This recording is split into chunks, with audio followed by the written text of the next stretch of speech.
Leer y saber. Eres lo que lees.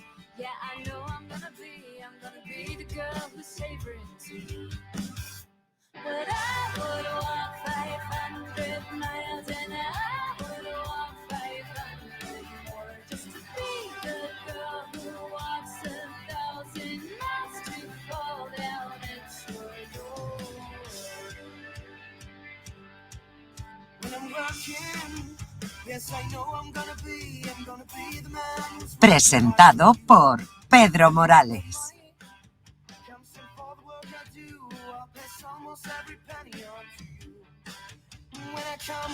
Muy buenas noches.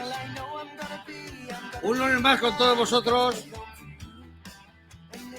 Permitidme que haga mi escrito. Si queréis saludar por aquí, yo os voy viendo. No os voy viendo de momento. Algo está mal.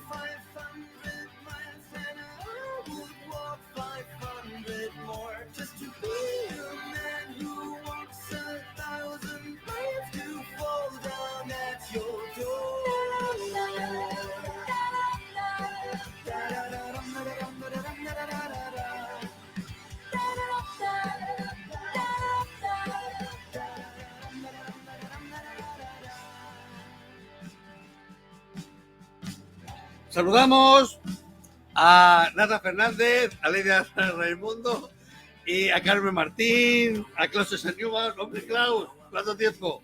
Nos vemos por aquí. Por aquí, a Carmen Martín, a Pluma de Sueños, como no. Hoy traemos un escritor que nació en Córdoba, pero no Córdoba de aquí, Córdoba de allí, de Argentina, justamente en el barrio del Paso de los Andes. Pero ahora toca entrevistarlo aquí, desde Barcelona, porque está en Barcelona. Saludamos, como no, a Eremi Charzú y a todos los demás. Comenzamos el programa.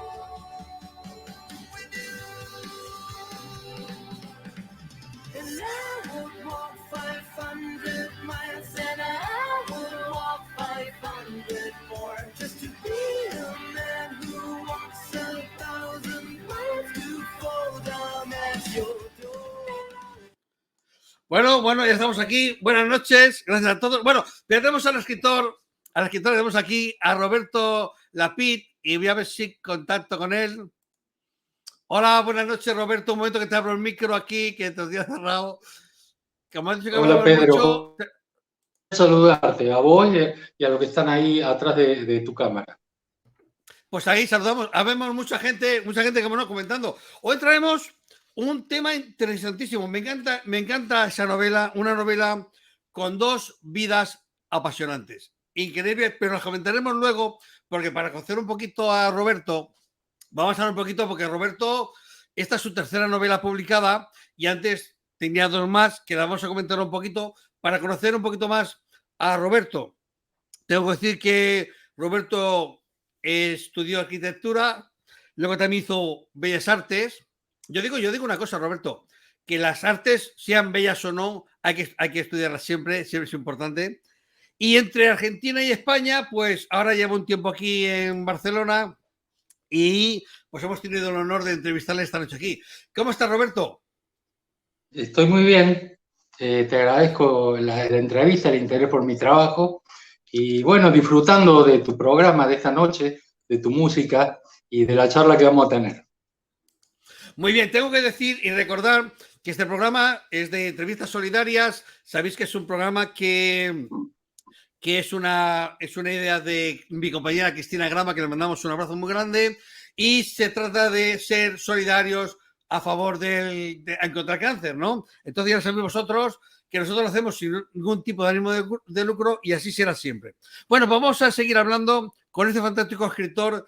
Antes hablando a Marcia Ibi, a José Luis Revidiego, que lo tuvimos la semana pasada, un grandísimo escritor, y todos los que se van conectando. Bueno, vamos a adelantamos, y vamos a comenzar conociendo a Roberto Lapid, que como hemos dicho, argentino, nacido en Córdoba, aficado ahora en Barcelona desde hace 4 años, ¿me equivoco?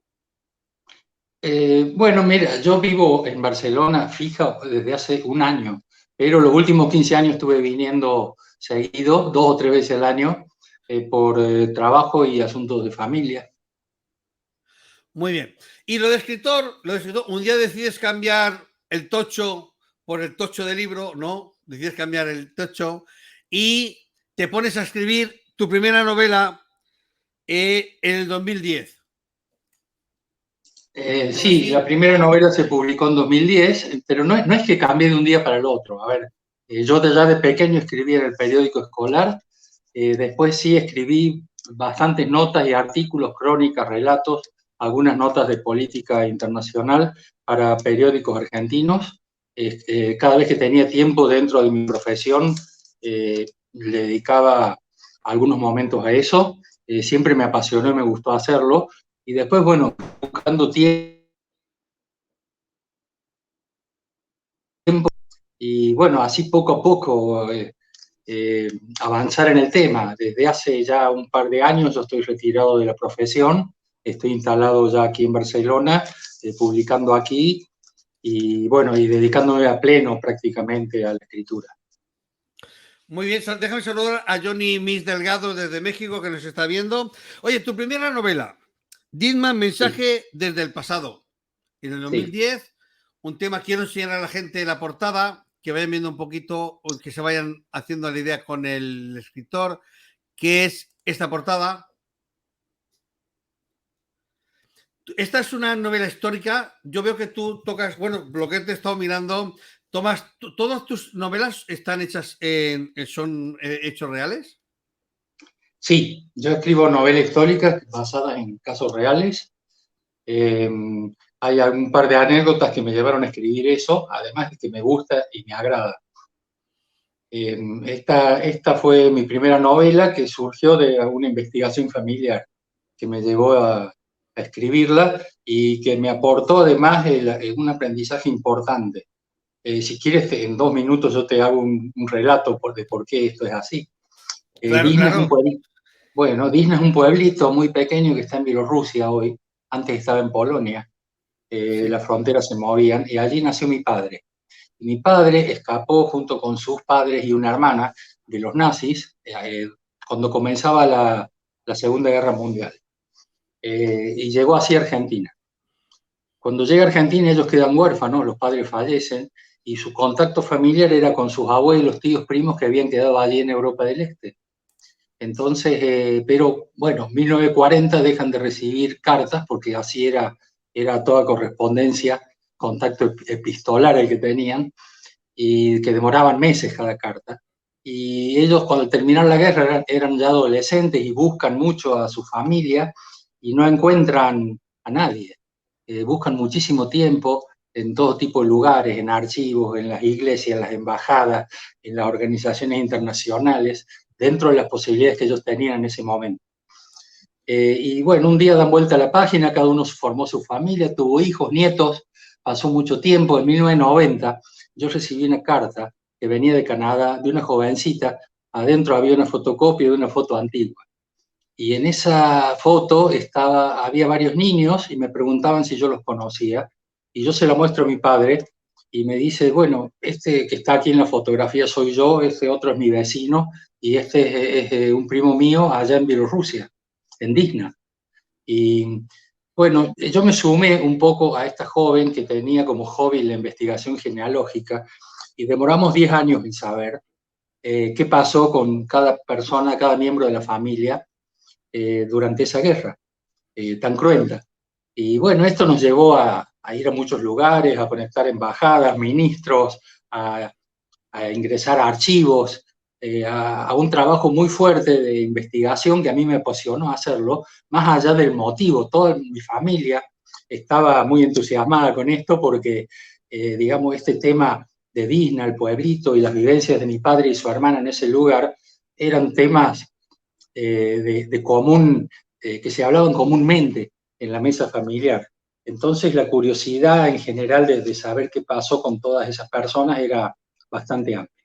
Bueno, de todas maneras, cuando se terminó esta investigación, yo quise escribirlo para que quede asentado. Cuando lo escribí era sumamente aburrido.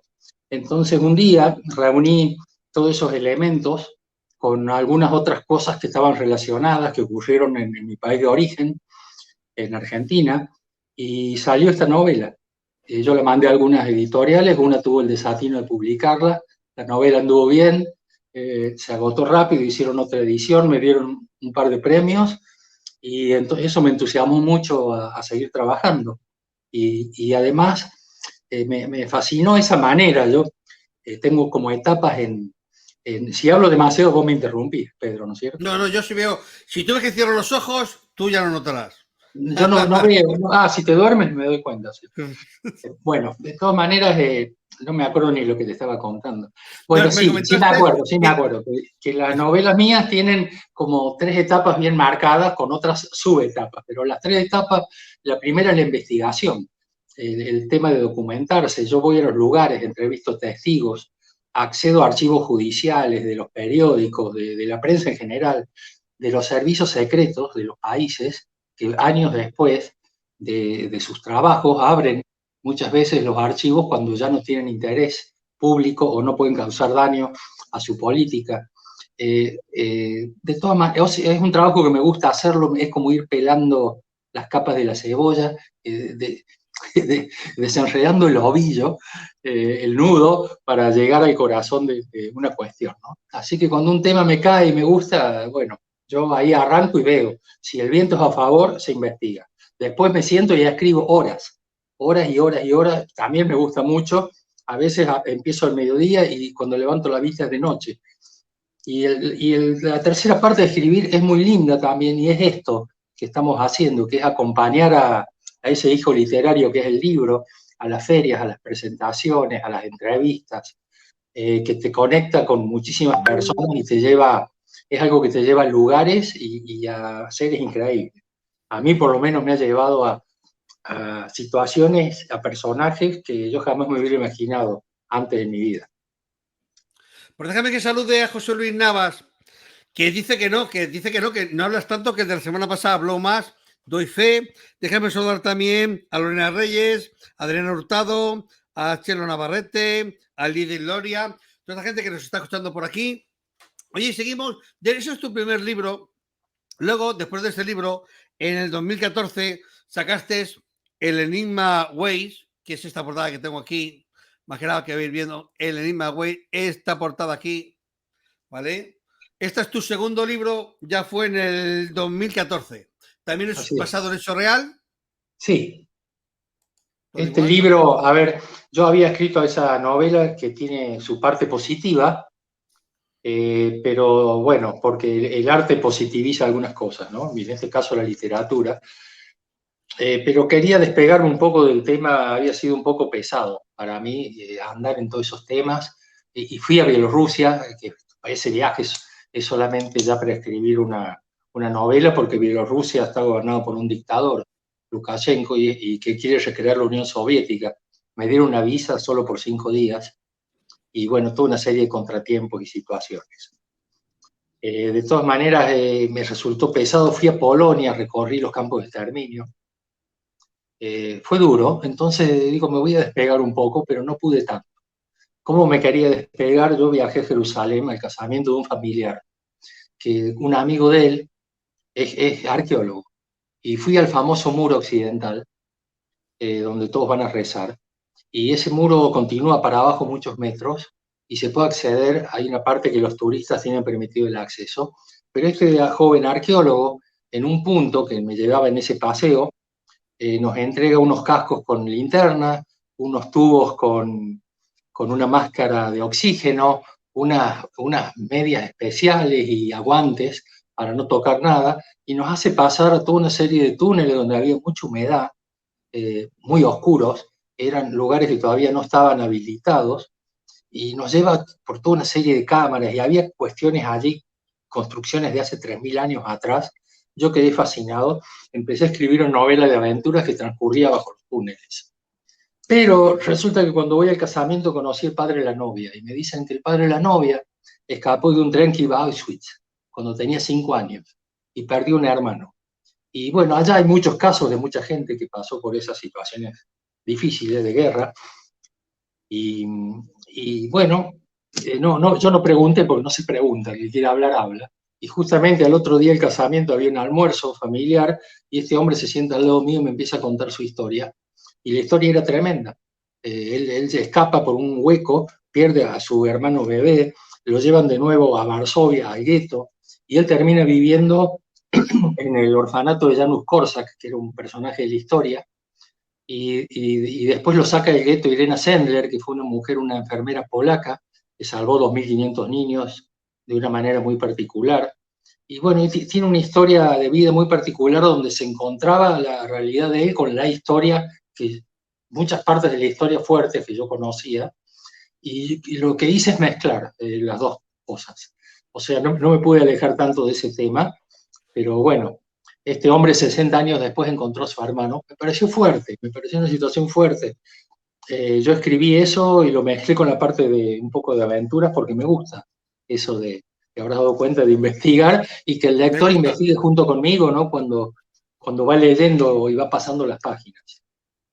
Me comenta Erika Michalzuk, ¿en qué años fue que se escapó el protagonista del segundo libro? Aún no hemos entrado en la novela que vamos a hablar de hoy porque es Pasión Imperfecta, digo para la gente que se va incorporando, pero me comenta que de este libro que estamos hablando ahora, del que hemos hecho un pequeño guiño, el Imagüey, ¿en qué año sucede que se escapa? Me pregunta Erika. ¿En qué año fue Bueno, el escape? él sale del tren él sale del tren por un hueco que hizo su padre en el piso en el año 1943. El tren ese iba a Treblinka, donde terminan los padres de él. Treblinka era el campo de exterminio que estaba construido para la gente que vivía en el gueto de Varsovia, que eran unas 500.000 personas, de las cuales casi no hubo sobrevivientes. Y bueno, pero él vuelve a escapar ya poco antes de terminar la guerra. Más principios de 1945, cuando Irene Sendler lo saca, lo lleva al campo, lo deja en una granja y después lo vuelve a buscar. Irena, esta enfermera, sacaba a los niños, ella entró a ayudar al gueto, le dan permiso los nazis porque los soldados alemanes estaban enfermando de malaria. Entonces le dan permiso a ella de entrar y ella busca ayudar y llevaba alimentos y medicinas, pero cuando se da cuenta de lo que está pasando con la población del gueto, se da cuenta que esa ayuda no sirve para nada. Entonces empieza a sacar niños escondidos adentro de cajas, abajo de la ambulancia que le habían dado, con la basura, a través de los cloacas, que es por donde lo saca a este hombre. Y bueno, ella termina sacando 2.500 niños, toma nota de los datos de cada niño en papeles, que los guarda en unos frascos de vidrio y los entierra en su jardín. A ella es atrapada, es detenida por los nazis, pero ella no confiesa, le quiebran las piernas, ella queda en silla de ruedas. Pero al terminar la guerra, ella tenía toda esa información en esos frascos y va a buscar a los niños y los que puede, y todavía tienen familiares, los restituye, y los demás los entrega en buenas manos. Entonces, bueno, esto fue ya casi terminando la guerra, sí. Bueno, esto lo podemos encontrar en su segunda novela, que no es de la que vamos a hablar hoy, aunque vemos que es muy interesante, que es la que es el Enigma Ways, que lo podéis encontrar en ese libro. Y ahora, déjame saludar, vamos a aprovechar a saludar, que tengo por aquí a Mario Ledesma, a Yolanda López, a Encarna Mora, a Ángeles M. Flores, a Mia Suau, y ¿quién hay más por aquí? Bueno, todos los que hay por aquí. Y seguimos, ya ahora vamos a entrar porque tenemos una novela hoy súper interesante, Pasión Imperfecta, que trata, cómo no, trata de una actriz de cine súper famosa y de un empresario alemán, ¿vale? El libro Pasión Imperfecta trata de dos personajes. Cuéntame cómo se te ocurre, de qué manera se te ocurre crear esta historia que está basada en un hecho real. Sí, bueno, así como otras novelas que están por publicarse, interviene también un poco el azar a veces. Yo viajé a unos 100 kilómetros de Córdoba, Argentina, que es donde yo estaba viviendo, a una feria del libro, a una ciudad que se llama La Cumbre, un pueblo que está entre montañas. Entre esas montañas cerca de Córdoba hay muchos caminos y huellas, muchas construcciones misteriosas.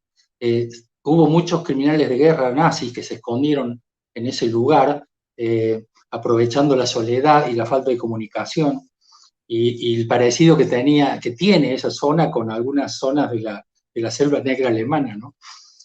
Y bueno, sucede que yo voy a este lugar de la cumbre a presentar otro libro, y el anfitrión al otro día nos lleva a dar un paseo a mí y a otro escritor, y pasamos por una construcción muy extraña, y yo pregunto qué es, y me dicen, ese es el Castillo Mandel. Cuando yo pregunto quién era Mandel, me dicen, bueno, era un espía aliado, pero averiguo en el pueblo. Y cuando voy al pueblo, voy a la biblioteca y me dicen, no, era un agente nazi. Y cada persona me daba una historia distinta y desopilante sobre este personaje. Al volver yo me comunico con un investigador y él me manda un artículo del diario del año 1940, de un diario de Buenos Aires, un periódico, y en ese artículo decía que Fritz Mandel desembarca nuevamente en Argentina, esta vez para quedarse, escapando de la guerra. Y trae con él uno de sus Rolls Royce, a su hermana, a su padre, su abogado, y unas 700 barras de oro. Y me llamó la atención, digo, ¿qué personaje es este? Y cuando empiezo a averiguar de él, veo que este hombre, cuando tenía 19 años, era un adolescente, heredó una fábrica de municiones de su padre en Austria, porque era el austríaco, no alemán. En Austria, en Hirtenberg, el padre tenía una fábrica de municiones, y en la Primera Guerra Mundial, al terminar, bombardean esa fábrica y queda destruida. El padre entra en shock y no puede trabajar más, y él a los 19 se hace cargo, y 10 años después está entre las 5 fortunas más grandes del mundo. O sea, es un hombre rico, poderoso, excéntrico, extravagante, muy inteligente, enigmático. Y, a ver, sus clientes eran en ese momento, en la preguerra, eran Mussolini, Hitler, Franco, y tenía amigos como Truman Capote, Hemingway, Orson Welles, el general Perón y Eva Perón eran amigos de él. El general Perón en aquel momento era coronel y era agregado militar de la Embajada Argentina en Roma. Y era previo a la Segunda Guerra Mundial, el periodo entre guerras. Y ellos se hacen amigos a través de Mussolini. Este Fritz Mandel le proveía a Mussolini de todo el séquito de mujeres, bebidas y habanos. Era un personaje que tenía un traje para cada día del año, todos hechos a medida especialmente para él, igual que sus zapatos y sus coches, que él tenía Rolls Royce y Mercedes-Benz, que las fábricas los customizaban para él, y el color de sus autos era solo para él.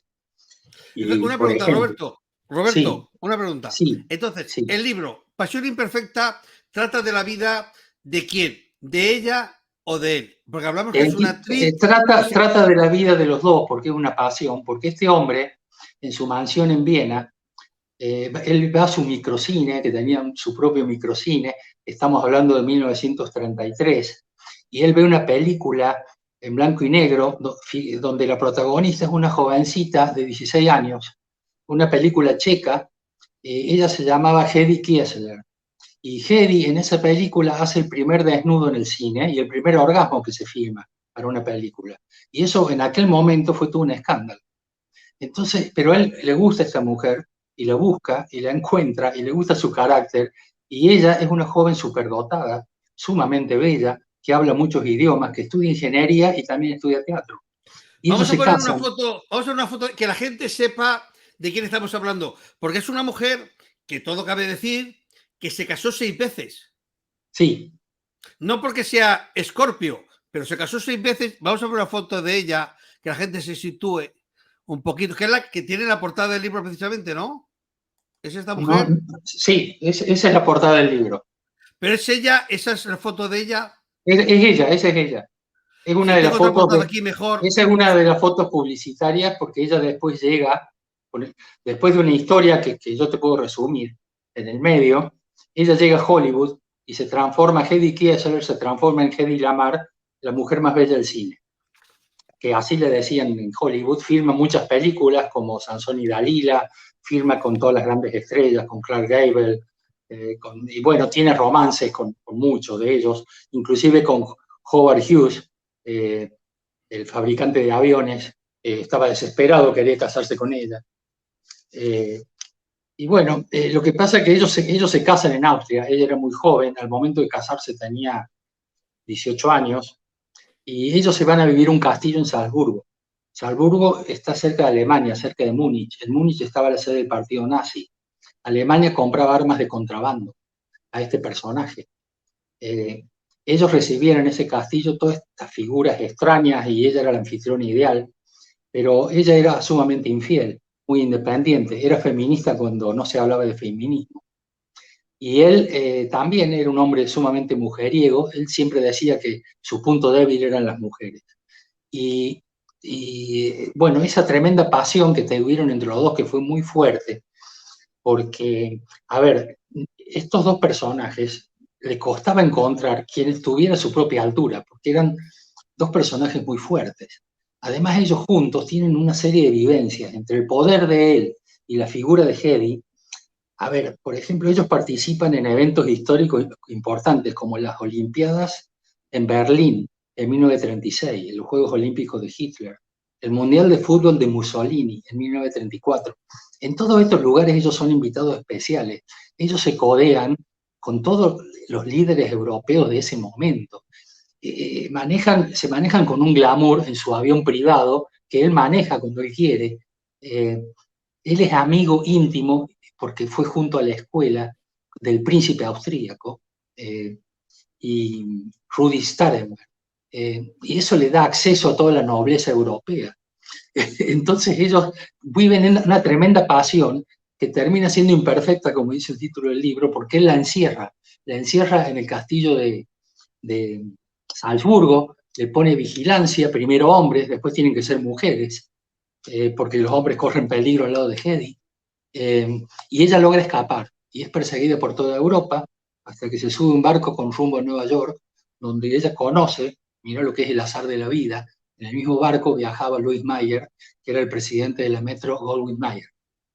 Y allí firma contrato, antes de llegar a Estados Unidos, ella firma contrato, se radica en Hollywood y pasa a ser una actriz famosa, pero además Hedy, que siguió estudiando, y como vos decís, tuvo 6 matrimonios, tuvo 2 hijos, una historia un poco cruenta también hay allí. A mi hijo me han salido 3.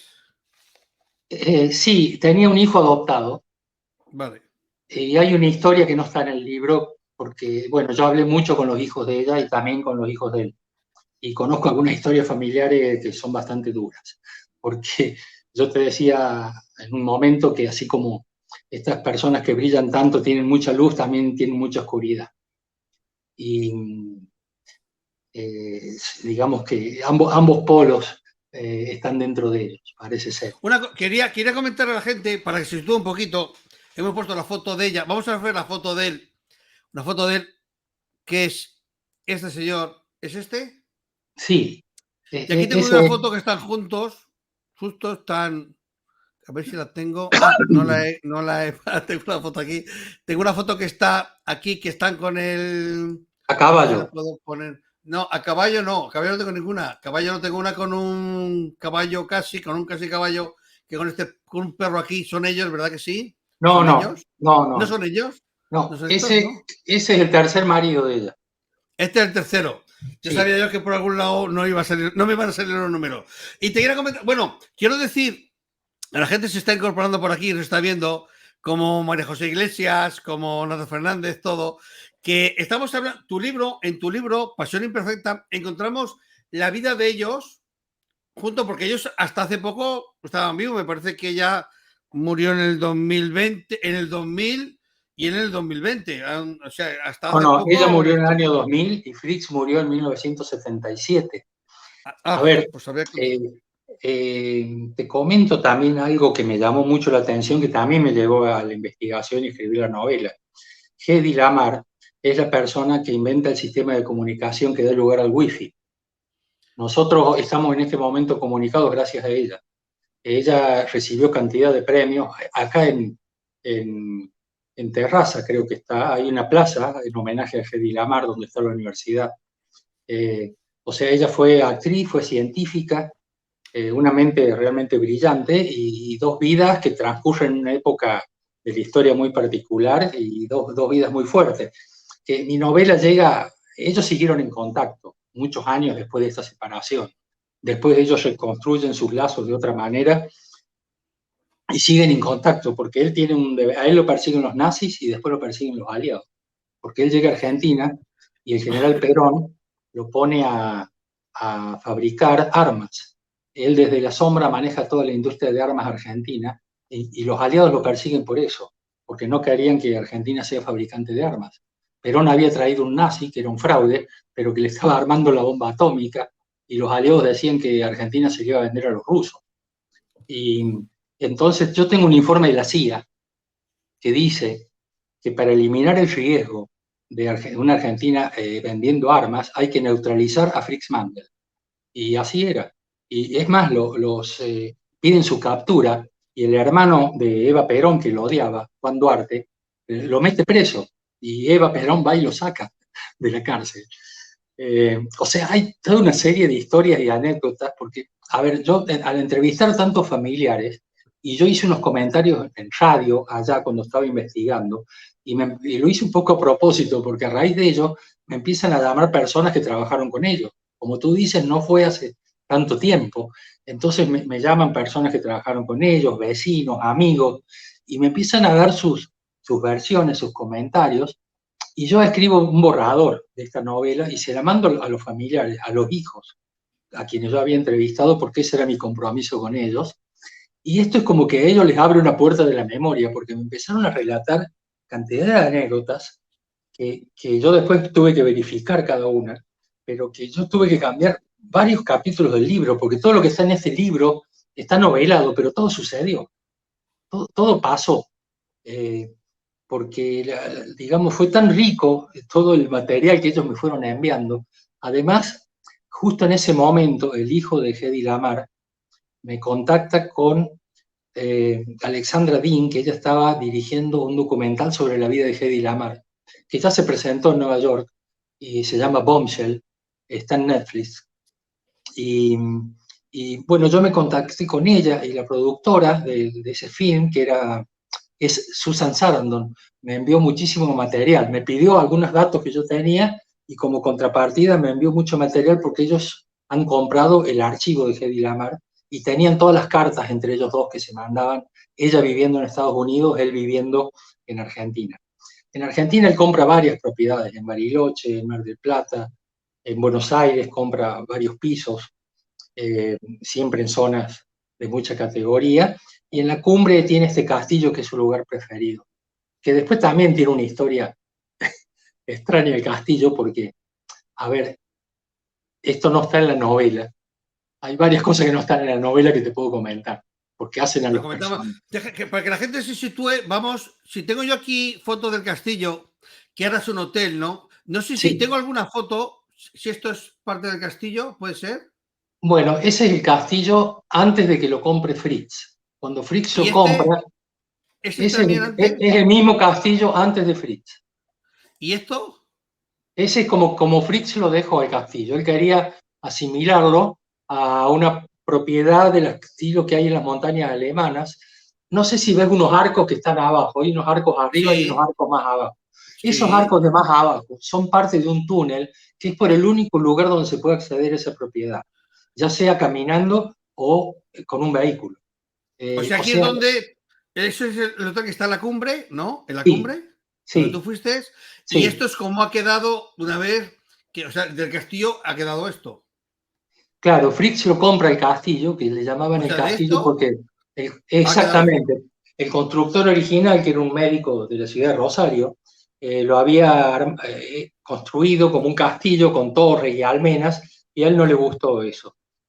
Tenía una apariencia para él demasiado militar, y venía con un mal recuerdo de los militares, entonces él derriba todas esas torres y almenas y le hace estos techos a dos aguas con tejas, muy parecidos a muchas construcciones de las propiedades que él tenía en Alemania y en Austria. Él también tenía una mansión en Antibes, en la Costa Azul, donde él escapa primero, pero después tiene que huir de ahí también cuando los nazis llegan a Francia. Déjame saludar a Silvia Díaz, que está por aquí, y a Lourdes Rizo, otra escritora que ahora está también presentando un libro. Y seguimos hablando con Roberto Lapid, que si no te quito la vez, no me dejan ni me dejan de hablar nada. Y que está presentando Pasión Imperfecta, que me comentaba Erika, ¿por qué Pasión Imperfecta? Yo creo que era un matrimonio muy bien avenido, que se complementaba bien, pero los dos eran pues dos grandes personajes, porque hemos de decir que ella, aparte de inventar lo del wifi, porque se conectaba mucho, todo hay que decirlo, se conectaba mucho, también inventó escudos antiaéreos, un tipo de alas para un avión, o sea, hizo cosas muy importantes. Quiero decir que aparte era una gran investigadora, una persona bastante brillante e inteligente. Ya te sigo dejando hablar, era para coger aire y que tú te diera tiempo a que digo, si no digo Aprovecho, esto, mira, Roberto, no salud. digo, aprovecha para beber agua mientras yo cojo aire por aquí y comentar todo esto. Y que tengo entendido que lo del wifi fue un coinvento con un tal George, no sé qué, que era americano, que era compositor y pianista, ¿puede ser? George Antheil era su profesor de piano, era compositor, componía música para películas y, y además tenía el hobby de las pianolas mecánicas, esas que las teclas se mueven solas, que había en aquel momento, que eran como unas cajitas de música gigantes, con unos rollos perforados, que depende del rollo que ponían, pasaban música. Y bueno, entonces ella trabajaba en sus cuadernos y elaboraba esto, y estaba en ese momento un poco desesperada porque en realidad, ella elabora este sistema de comunicación para dos motivos. Uno, ella cree que le va a servir para dirigir torpedos, porque los submarinos nazis estaban destruyendo la flota aliada en el Atlántico Norte. Y además habían hundido barcos mercantes y un barco con 1000 niños. Churchill, en Inglaterra, ante el bombardeo nazi, estaba enviando a los niños a Canadá en barcos. Y los nazis hunden un barco que está repleto de niños y ella se desespera, entonces comienza a apurarse con esto y además ella ve que muchos se enteran, que muchos espías aliados son capturados por cómo hacían sus comunicaciones. Entonces ella lo conversa este tema con Antheil, y Antheil, que era ingeniero, además de músico, empieza a trabajar con ella y juntos patentan este sistema, que ella después lo regala al Pentágono, colaborando en el esfuerzo de guerra. Y bueno, él es más, ellos los saltos, se llama sistema de comunicación por salto de frecuencia, y este salto de frecuencia, de ir cambiando de una frecuencia a otra, lo hacía indetectable. Y la cantidad de frecuencias que ellos manejaban eran 88, que es la misma cantidad de teclas que tienen las pianolas que utilizaba George Antheil. Así que sí, por ese lado vino el invento. Oye, Hoy pues qué usamos interesante GPS, Bluetooth, todo gracias a Hedy. que un compositor y una actriz de cine, verdaderamente, ¿no? Un invento tan actual, tan necesario como que ahora tú y yo nos estaremos hablando igual que si no fuera por este invento, gracias a una actriz de cine y a un compositor. Sí. Hay que decirlo, ¿no? Oye, tengo que decir a favor de esta chica que se casó 6 veces que Mandel fue su último marido, ya no hubo más. Hubo 6, pero este fue el último. No, fue el primero. Acordate que él Este la fue el conoce, acuérdate, él ¿Este la fue el conoce. primero? Claro, recuerda que él la conoce cuando ella filma la película a los 16, y allí la busca y se casa. Y ellos están en el castillo de Salzburgo 4 años conviviendo hasta que ella logra huir y ahí llega a Estados Unidos y se casa 5 veces más. El Oye, primer matrimonio, él fue el primero. Madre mía, él madre fue el mía. primer matrimonio, sí. El segundo fue con John Loder, que era un actor británico. Tuvo con él 2 hijos y uno adoptado. Que al adoptado yo no lo conocí, pero los otros 2 sí los traté, que son una mujer, la mayor, y un hombre, el más joven, que es Anthony Loder. Oye, lo que sí que la gente se sorprenderá cómo Roberto Lapid puede saber tanto. Tengo que decir que tú, como yo tengo un familiar que hace charlas magistrales, tú también haces charlas magistrales, que sé que has hecho hace poco una. Tengo aquí el cartel, porque yo también, no soy como la actriz, pero tengo aquí un cartel, permíteme, de una charla magistral que hiciste, un masterclass, ¿no? Que hiciste en Alicante, puede ser, hace poco, ¿no? ¿Has estado Sí, ahí? esto fue este viernes, no el anterior, sí. El anterior. Sí, esto, bueno, me invitaron de la Escuela de Escritura Creativa a conversar, les llama mucho la atención estos temas de de cómo se desarrolla la investigación para una novela y cómo se documenta. Esto es algo que yo en Argentina hacía muy seguido, acá lo estoy haciendo de a poco, pero yo allá lo hacía mucho. También Y daba allá, aparte, yo daba muchas charlas en las escuelas sobre derechos humanos, porque trabajé en algunas ONG que están relacionadas con ello. Entonces, hacíamos eso en las escuelas, en las universidades, etc.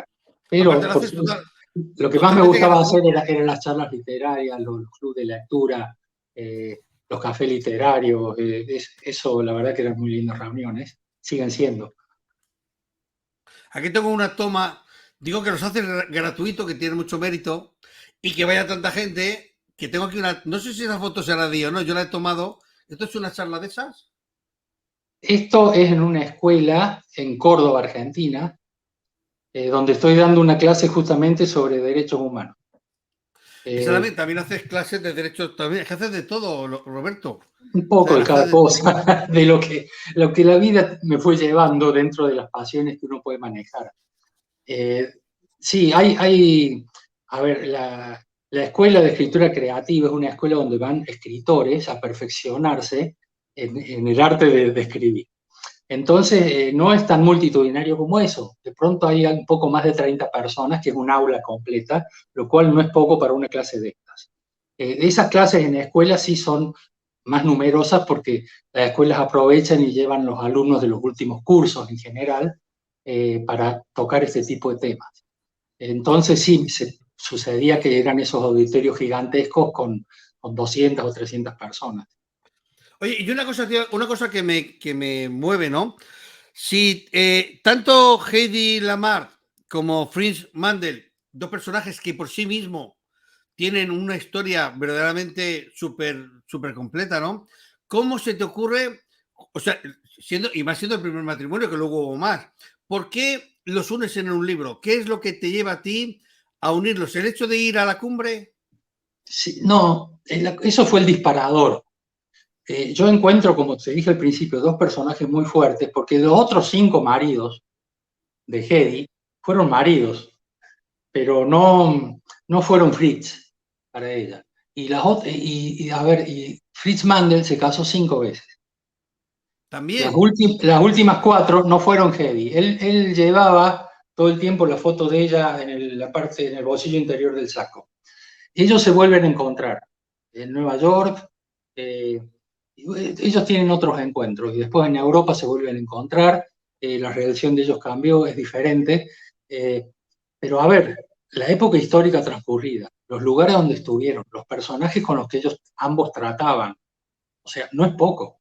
Estos líderes del populismo fascista que iban haciendo en la época de la preguerra, Mussolini, Franco, Hitler, Perón, a ver, ellos eran historia viva. Cuando yo entrevistaba a los personajes, era como tener la historia en primera persona delante mío. Y la relación entre ellos, entre esos dos personajes tan particulares, porque yo no quiero hacer spoiler, yo te voy comentando anécdotas que son de fuera del libro, porque si te comento algunas del Ahí libro no que están, salen, te vas a ahí no caer de salen los espalda. divorcios. Ahí no salen los divorcios, porque en divorcios juntan, pues imagínate, como una decena de divorcios, sin contar el propio, ¿no? Imagínate la cantidad de. Todo esto que te lleva a ti al libro, exactamente, quien coge el libro de Pasión Imperfecta, ¿qué se encuentra? La vida de ellos dos, su vida, o sea, sus inventos, su Se forma de junta vivir. la vida de ellos dos, sus sentimientos, sus afectos, sus odios, sus miedos y toda la historia de aquel momento vivida en primera persona. Además, a ver, Fritz Mandel era un personaje de tal magnitud que, por ejemplo, Orson Welles escribía sobre él y en ese momento era un joven periodista. Se juntaban con Hemingway, que te comenté, y Truman Capote a tomar whisky en un bar de Venecia, donde él iba con su propia lancha, por supuesto. Él tenía mesas y habitaciones reservadas por siempre en algunos hoteles de primera categoría. Pero Orson Welles después empieza a hacer películas y él estaba tan fascinado con la figura y con lo que transmitía este hombre Mandel, con tan solo observarlo, que él crea muchos de sus personajes basados en la figura de Mandel. personajes de su película. Hay una película, El Ciudadano Kane, el personaje de Arkadin, que es una película de él. Asimismo, la belleza de Hedy Lamarr era muy cautivante, era una mujer muy sensual, muy bella, que atraía a los hombres y también a mujeres de una manera como un imán. La gente, los comentarios eran que Hedy no caminaba, Hedy se deslizaba, era como que ella flotaba. Era una sensualidad tremenda. Blancanieves, por ejemplo, es una caricatura basada en la figura de Hedy Lamarr. O Catwoman, la mujer de Batman, o sea, no la mujer de Batman, la que hace de Gatúbela, de Catwoman en la serie, también está basada en Hedy Lamarr. Voy a poner la foto que vean exactamente cómo Blancanieves es la misma cara de esta mujer. Te lo paras a pensar, aquí la vemos perfectamente.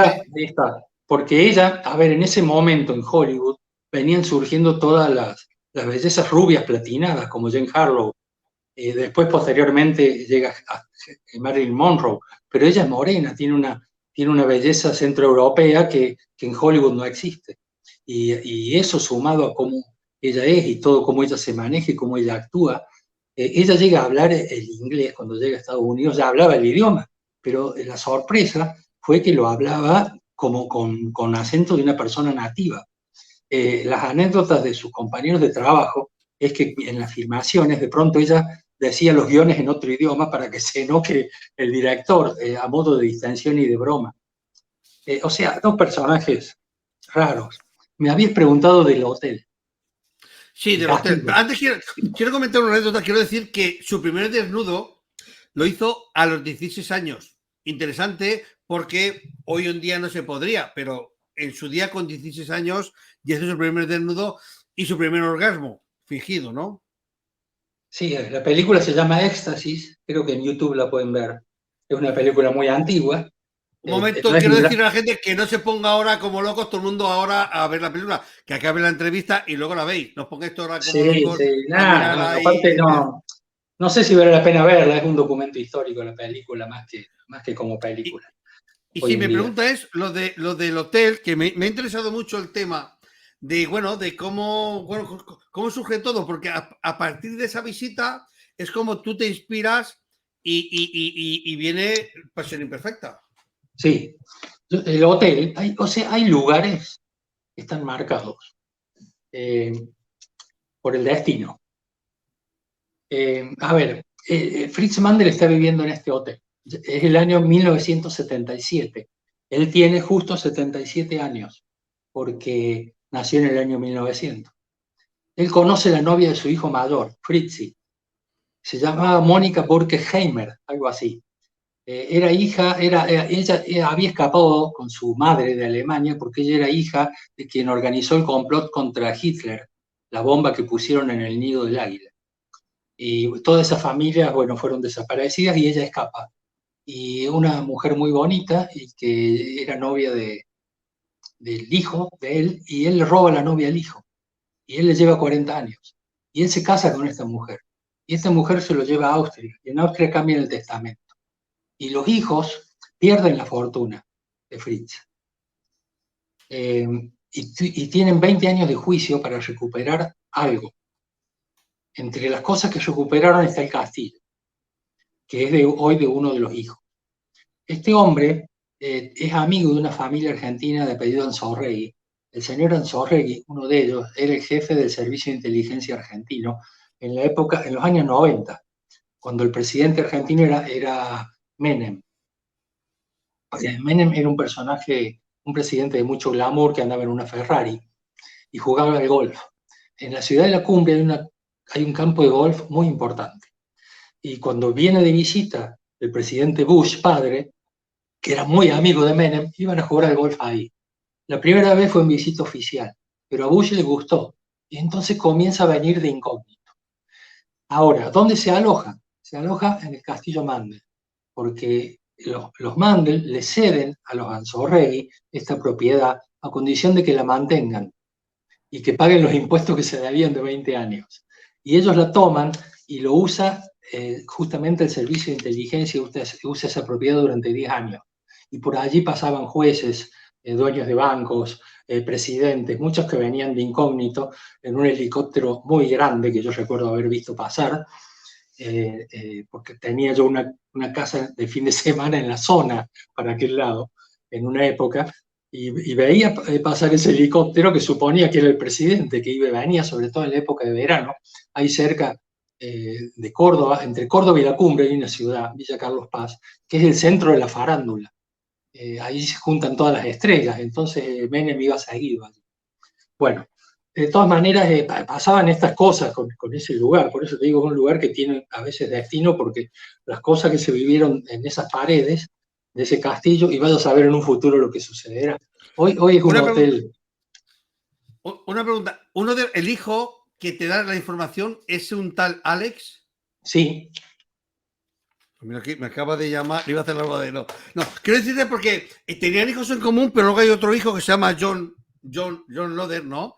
No, ellos no tenían hijos en común. No. O sea, no, ¿eran hijos Alex, de él o el hijo de ella? No, ¿Te llamó Alex? No me llamó, no me llamó, que va. No, porque puede ser que te llame, Alex está en Barcelona. No, pero no me llamó, no me ha dado tiempo a todo, no me ha dado tiempo. Eso no quiere decir que suene el teléfono ya, que sí que me llame. Oye, me pregunta Erika, que sigue sentada, ¿por qué el título de Pasión Imperfecta? ¿Por qué? A ver, la pasión entre ellos dos personajes tan fuertes, una terrible pasión en todo sentido, en vivir la vida, en compartir el día, en el sexo, en el amor, una pasión irrefrenable, por un lado. Por otro lado, cargada de todas estas situaciones de celos, de envidia, de competencia, de quién sabe más, de quién llega más lejos. Entonces, esta terrible pasión, que pocas veces vista, se transforma en una tortura. De allí el título. De hecho, bueno, eran dos personajes que podían haber vivido dos vidas perfectamente, uno sin el otro, porque eran tan importantes como esenciales para la historia de la humanidad, verdaderamente, ¿no? Ella, por un lado, ya no como actriz, sino como inventora, ¿no? Como investigadora, y él, pues, que aportó, bueno, pues todo lo que aportó en su momento, pues, a todo sí, lo que hay. Bueno, él no aportó mucho. Él aportaba para sí mismo. Él era una persona sumamente egoísta, muy egocéntrico. Él no era, lo acusaron de nazi, pero él no era nazi, pero tampoco era partidario de los aliados. Él era espía para ambos lados. Él tenía su propio servicio de inteligencia y él traficaba información. Tú que has estudiado a los dos, verdaderamente, si tú tuvieras que ser uno de los dos, ¿tú cuál serías? Ninguno. Yo te digo una cosa, y yo que te he analizado un poco, como buen Capricornio que eres, una persona que le gusta, yo creo que la parte de investigación de ella te puede interesar, pero la parte de negociante de él, porque él fue un negociante, él llegó a donde llegó, ¿no? Y piensa que si se trajo los bolsillos, pues alguien sería, o sea, astuto tendría que ser. Yo creo que la astucia de él y la inteligencia de ella llegó a que este libro pudiera estar, ¿no? Porque si no, a lo mejor el defecto de uno de ellos hubiera hecho que cayeran en sí. Por ejemplo, como matrimonio no funcionaron, pero como equipo sí que funcionaron bien. Yo me imagino que la historia como equipo hizo mucho, a lo mejor, ¿no? Sí, funcionaron bien. Mientras estuvieron juntos, estuvieron bien hasta que se empieza a deteriorar la situación. ¿Cuánto tiempo estuvieron casados? 4 años y medio. Ahí no da tiempo para nada. Ahí no da tiempo, 4 años y medio, te dio para el libro. Te dio para el libro nada más. Sí, con todo lo que ellos vivieron, parece que fuera 10 veces más. Yo no, mientras investigaba y averiguaba y entrevistaba personas, no paraba de asombrar. Cada entrevista, cada llamada telefónica, cada conversación, cada Skype que yo hacía, era una sorpresa. Yo hablaba, por ejemplo, él tenía su asesor y su abogado, que era el señor Draxler, que él lo saca a él con su padre y su hermana de Dachau, que era un campo de concentración, y se lo lleva a Argentina. Y Draxler, bueno, después de la guerra vuelve y él es ministro de Economía de Austria y es abogado, y los hijos de él son abogados y tienen un bufete importante en Viena, y yo hablé con ellos y ellos las cosas que ellos me contaban, porque lo han conocido, Fritz. Y los relatos porque hay cosas que me comentó el hijo de Fritz Mandel y que después me comentaba los hijos de Draxler, y era de dos fuentes diferentes. Y la anécdota coincidía con algunos detalles diferentes, pero en general coincidía. Y yo la verdad que no paraba de asombrarme de la frialdad de estos personajes, de la capacidad de ellos de hacer cambios, de girar en su vida, de impactar. Una pregunta.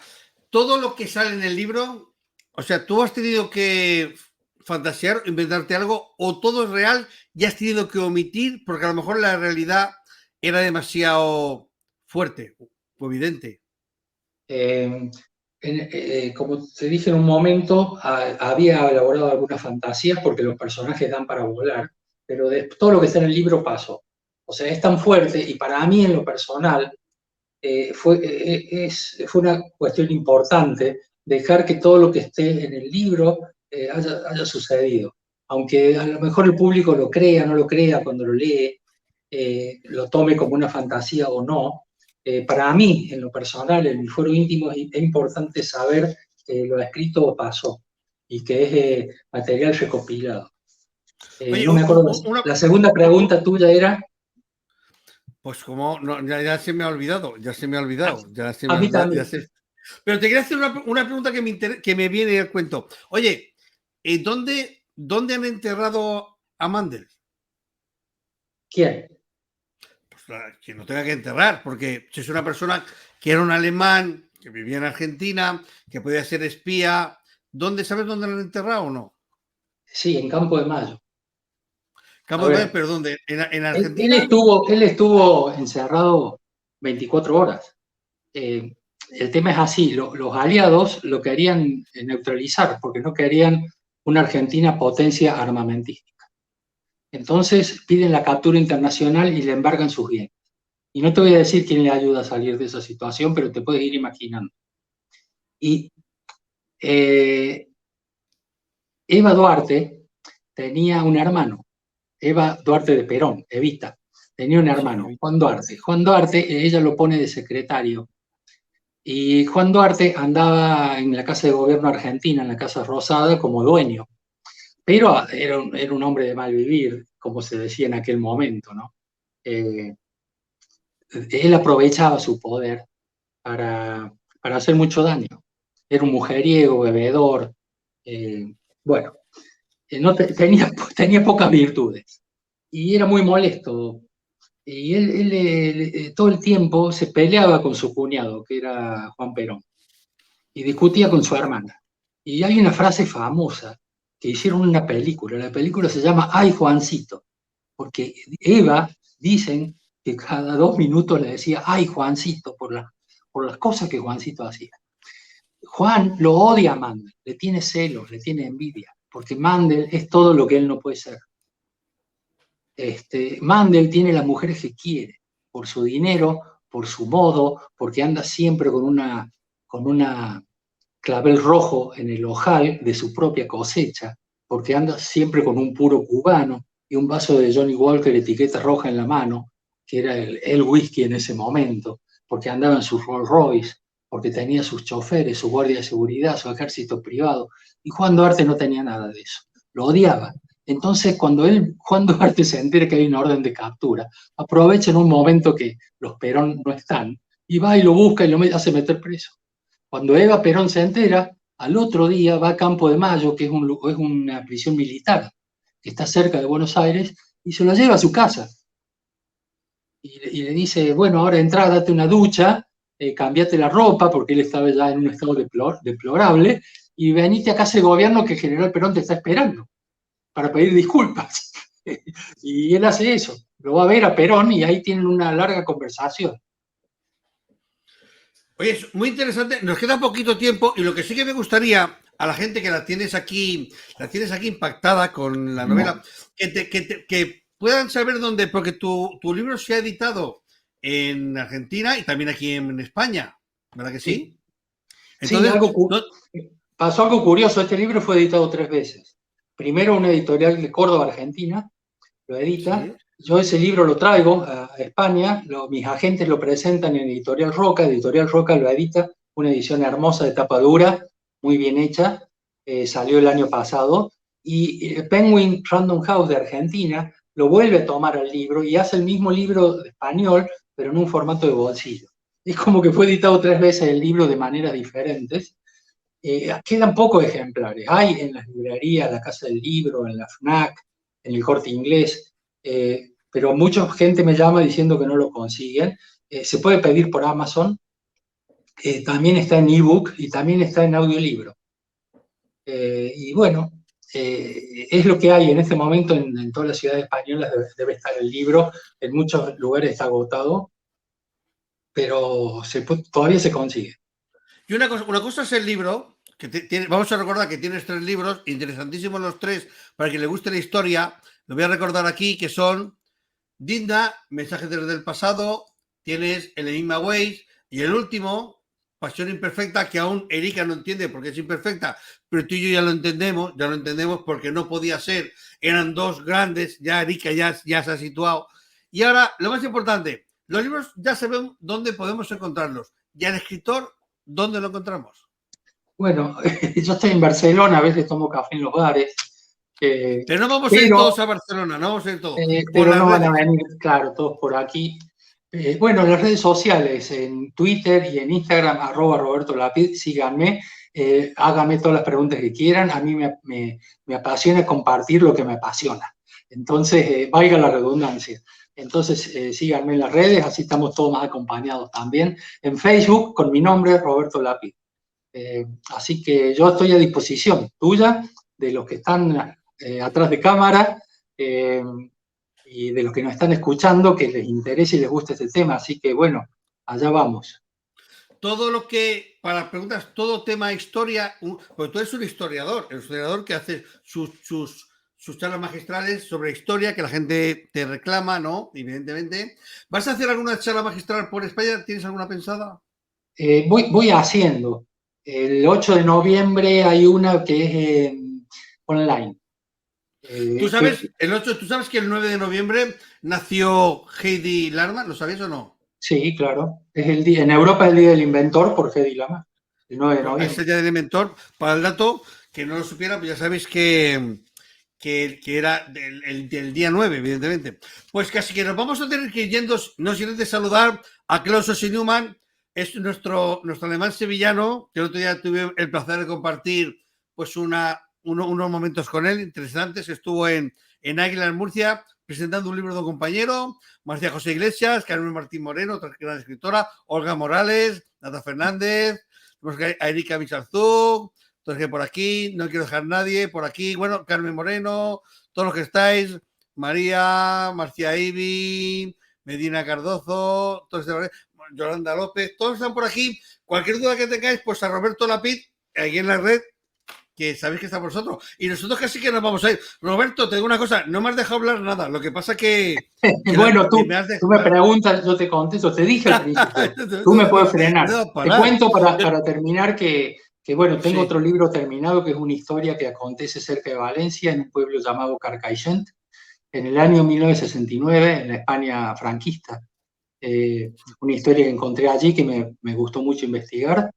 Bueno, el libro está terminado, vamos a ver cuándo sale, y estoy trabajando en otro que pasa durante el tiempo de la Guerra Fría en Berlín. Antes de la pandemia pude ir hasta Berlín a hacer todas las entrevistas y a los archivos y a las Stasi, así que estoy trabajando en ello y bueno, contento de poder hacerlo. Te agradezco muchísimo el interés, a vos, a todos los que nos escuchan. Leer es lindo, alimenta el alma, así que sigamos leyendo todos. Pues la verdad que sí. Roberto Lapid, muchísimas gracias por haberme atendido y por dejarte entrevistar. Muy interesante la historia. Me gusta la gente que habla de historia y que realmente estudia la historia y la investiga. Eso es muy importante. No siempre tenemos el gusto y el placer de poder ser así. Así que nos tenemos que ir yendo. Como no, con un poquito de música. Y un abrazo. A ti, un abrazo muy grande, Roberto. Nos vemos en otro momento. Hasta luego.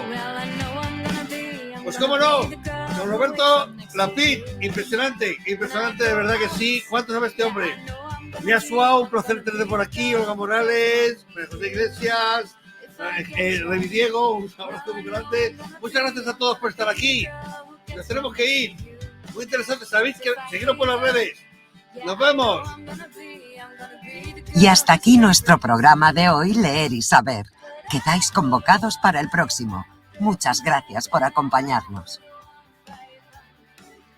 Hasta el próximo lunes. El próximo lunes todo el mundo disfrazado.